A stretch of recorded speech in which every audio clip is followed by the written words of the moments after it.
We are humans, but we worship God. The weapons of our warfare are not carnal, but they have divine power. These are the armor of God. It's something that we need to wear every single day. Because the moment we go out of our homes, we are on the battlefield. The moment we go out of the church, we are always in this constant warfare. And today I'm going to talk about one, I would say this is one, perhaps the salvation. We are not identified with Christ.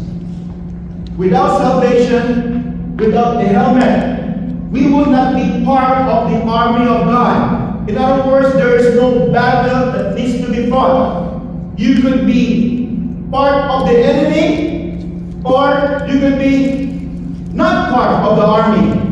Amen. Without the helmet of salvation, all the rest of the armor doesn't hold any value.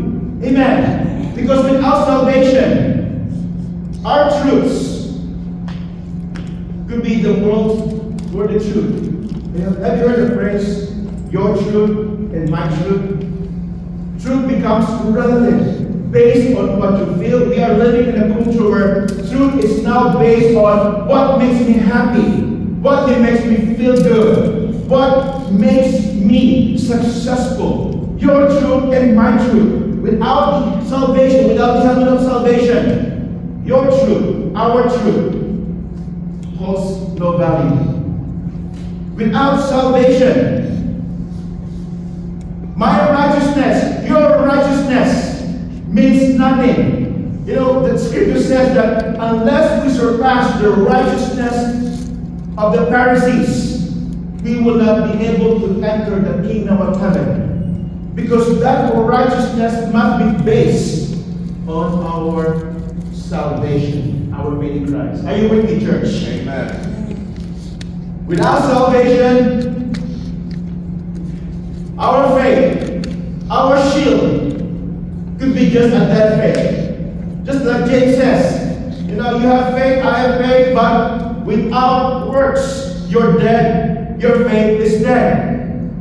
Our faith is just a set of belief that means nothing because it does not produce fruits of salvation. Amen. Without salvation, our truths, ours doesn't hold any value. The helmet is called salvation because salvation is God's life-changing power to transform. If you're taking notes, write it with you. The salvation is God's life-changing power to transform. Salvation provides the Christian soldier with the identity and safety in Christ. Identify us, whom do we belong? Are we part of the army of God? Are we part of the kingdom of God? Or are we part of the enemy? It gives us identity and also safety in Christ. There are three tenses. Amen. Amen. When we talk about the righteousness, it is the imputed righteousness. We are not right. Romans 3:23 says that all of us have sinned and fall short of the glory of God. Romans 6:23 says that the wages of sin is death. You know, what we deserve is to be part of that fallen army of the devil, to go to hell, because we are away from God. But when we believe in Christ, we have been justified. We have been saved. Amen. Amen. And this is the message of the gospel. God wants everyone to be saved.